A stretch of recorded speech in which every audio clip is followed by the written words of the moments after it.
Unfortunately, Ron's makeshift studio was ruined after my mom brought home an alcoholic monkey named Jocko, who had the DTs and was in a really bad mood.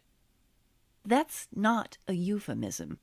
Jocko really was a primate. I think he was a spider monkey, and I know he came straight from the lower bowels of hell. Or a bar. Yes, it was definitely a bar. Mom stopped for a quick tipple at one of the local watering holes when a rheumy-eyed lush approached her and gave her a sob story about his adorable pet monkey that he couldn't afford to keep any longer. And it just happened to be in his car in the parking lot. Wow, what were the odds? Mom always was a sucker for animals, especially ones that were about to be homeless.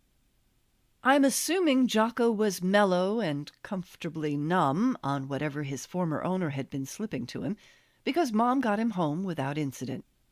But after he acclimated, the little bastard started to show a different side. Never toward my mom. He worshipped her. But he was insanely jealous of anyone who came near her, which meant Ron and I were on his hit list. After a day or so, Jocko was jonesing for gin. He started looking around for alcohol. But for whatever reason, he didn't find Mom and Ron's stash. In frustration, he scurried into the garage and took it out on the turpentine and paints, wrecking several canvases in the process.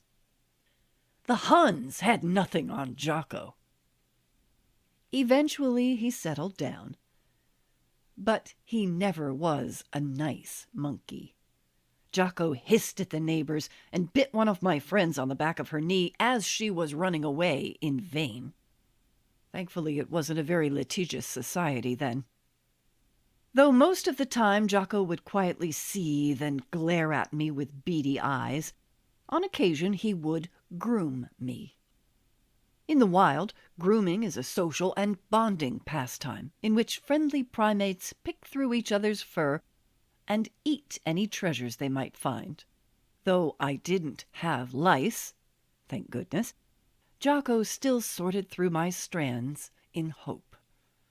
One day, I guess the disappointment was just too much, and Jocko went apeshit, tearing out huge handfuls of my hair with an expression that screamed, "I will take you down, bitch!" Not only was it agonizing, but I had a silver dollar-sized bald scab for months. Too bad Rogaine hadn't been invented yet.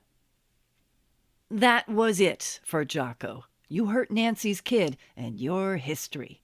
Mom took him to Ralph Helfer's ranch, where she used to work with the four-legged movie stars, and traded him for a pair of bunnies. As it turns out, the rabbits weren't very tame, and the first time I picked one up and tried to cuddle it, it turned into a Swiss Army knife with fur. I still have the scars. It's a wonder I still loved animals, considering what I went through. But when I was 5, I got what I had always wanted and never stopped begging for. Cue the celestial music. A pony. His name was Cinnamon Cinder, but before long we started calling him Al Capone. As you perhaps have already guessed, this story doesn't end happily either. It was Christmas of 1972. Christmas was kind of a big deal in our household, maybe because Mom never had them when she was growing up. The house was transformed into Santa's workshop on steroids and duly decorated from floor to ceiling. I'm not exaggerating. There was a blanket of glitter-flecked cotton snow on the shag carpet under the tree, and a mobile of Santa in his sleigh hung from the stucco ceiling. Mom baked and decorated elaborate gingerbread houses from scratch, made sure no branch on the tree was left untouched by tinsel, and piled present after present under the tree. She was more of a kid than I was about the holiday. She'd shake her gifts, trying to guess what was inside, and since it was too hard to wait until morning, we always opened one package on Christmas Eve. That December 25th, I woke up to find something new and unwrapped under the tree. An elaborate, hand-tooled Western saddle, complete with tapaderos over the stirrups. Jackpot! I hadn't yet heard the old "there must be a pony somewhere" parable, so I really did believe there must be a pony somewhere. Cinnamon Cinder, a glorious golden palomino with a deep crimson coat and bright white mane and tail, was in the backyard, just waiting for me to ride him so he could buck me off. That was the dynamic of our brief relationship. But I was never discouraged by his demonic disposition. I loved that pony with all my bruised and battered heart. It was L.A., so naturally Cinnamon was a former TV celebrity. He was featured in Cal Worthington's My Dog Spot commercials, which ran on the local stations nights and weekends for years and years. Worthington was the most famous used car salesman in Hollywood.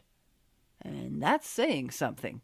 Towering at 6'4" in his trademark cowboy hat and boots, Worthington promised to "stand on my head to make you a deal" in his Oklahoma twang. Banjo music with a go see Cal" refrain droned in the background. His shtick was to appear on camera with his dog Spot. Spot was anything other than a dog. It was usually an exotic animal, such as an elephant, bear, hippo, chimpanzee, or tiger. I'm guessing my pint-sized Shetland pony made the cut because he was more dangerous than a rampaging pachyderm and scarier than any ferocious feline.